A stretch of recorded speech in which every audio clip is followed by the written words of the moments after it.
Hi, friends of Sally's Book Club. I'm Jiang Peng.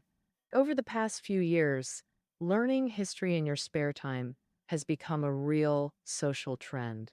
When you read this Harvard History of China volume on the Qin and Han dynasties, I want you to pay special attention to two sections: right, society and culture, because studying politics and foreign relations, our Chinese scholars have already done that really well. Their perspective differs from ours, so what they offer might just be some supplementary insights. But in researching society and culture, especially kinship and law, they provide a lot that we often overlook ourselves. Our traditional Chinese historians focused heavily on political struggles and institutional rigor. That's our strength, along with urban rural differences. It's not that no one pays attention, but it's often not a key focus in our traditional historical research. The idea of emphasizing society is itself a characteristic of Western scholarship. So they use Western academic methods to dissect Chinese society. That's a gap in our traditional learning. You can see how it helps us understand Chinese society better. In the cultural section, why do I especially remind you to focus on kinship and law?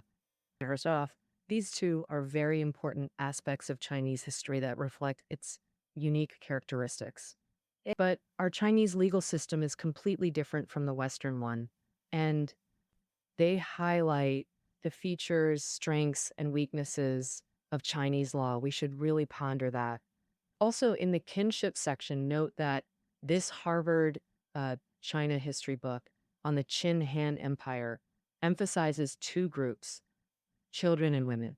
Ancient China was a patriarchal society for millennia with a father dominated structure. We often neglect children and women.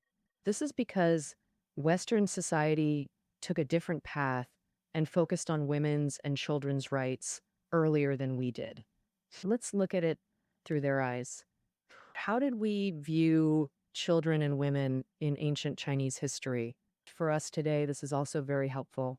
So, overall, I think it's a pretty worthwhile history book to read. But I also need to remind you this book has a pretty high academic barrier. Although it's not the most authoritative work, it still requires some academic background, making it more suitable for enthusiasts with foundational knowledge.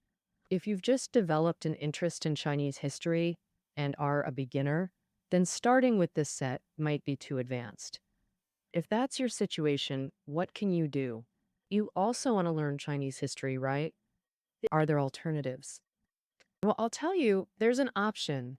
Come to Himalaya to listen to the program I've created with experts nationwide. For instance, I've collaborated with 10 renowned scholars from top institutions like Fudan University, Nanjing University, Beijing Normal University, and the Chinese Academy of Social Sciences to launch Master Scholars Discuss Major Turning Points in Chinese History. Our program strives to be accessible yet substantive, offering an approach suitable for beginners full of interest in Chinese history. All right, that concludes today's sharing. Thank you all.